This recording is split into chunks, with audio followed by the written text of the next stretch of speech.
The village of Havenwood always felt a little strange after sundown. Streetlights were few and far between, leaving most of its winding paths to the mercy of the moon.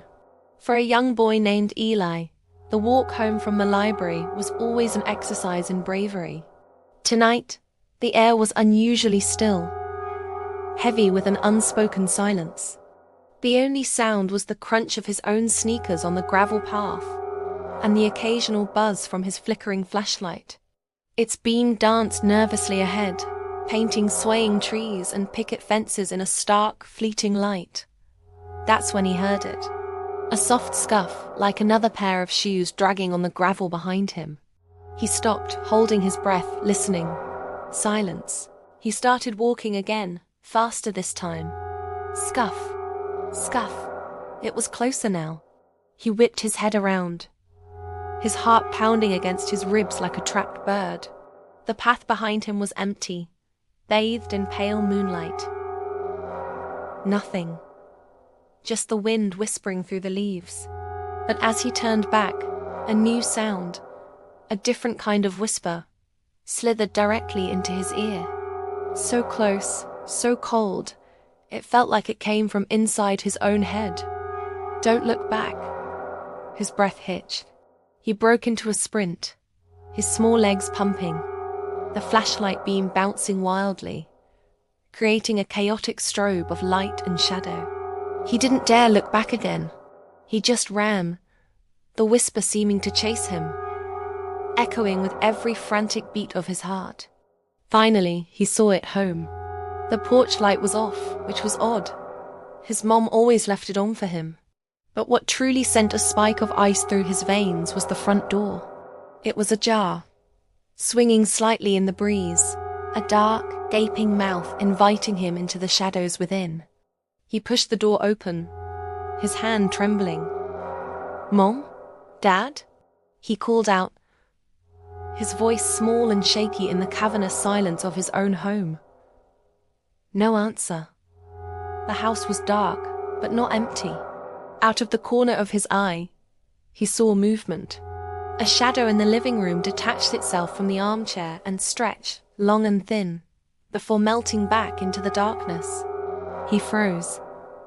His gaze darted to the family photos lining the hallway.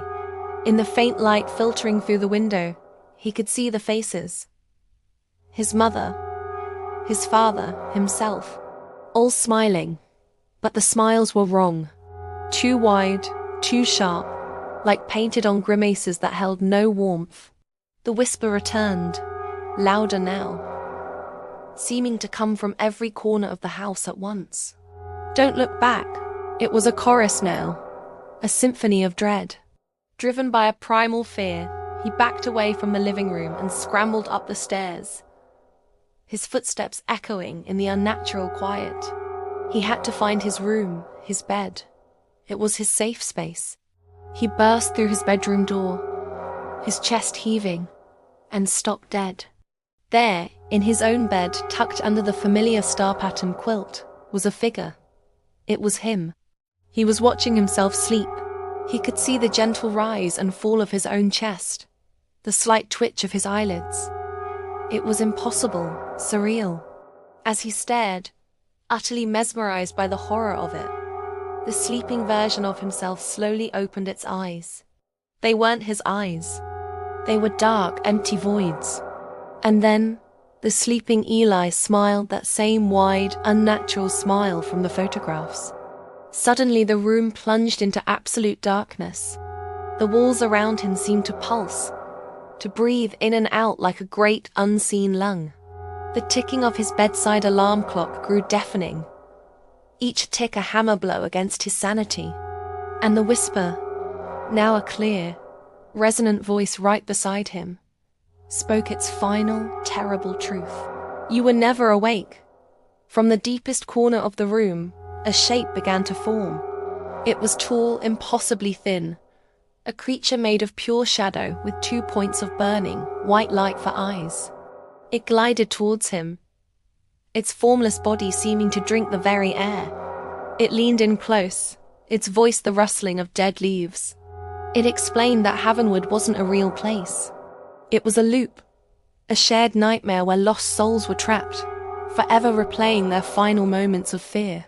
Everyone he knew, his parents, his friends, they were all just shadows, echoes of people who once were. As the creature finished its revelation, Eli's flashlight, his last tiny beacon of hope, sputtered one last time and died, plunging him into a void of total blackness. The next morning, the sun rose over Havenwood, just as it always did. A new child, a little girl with bright red ribbons in her hair, skipped down the same gravel path. As she passed the old oak tree, she heard a sound, a faint whisper on the wind, seeming to come from the long, distorted shadow the tree cast on the ground. The shadow of a young boy. And the whisper said, "Don't look back. Some nightmares never end." Thanks for watching.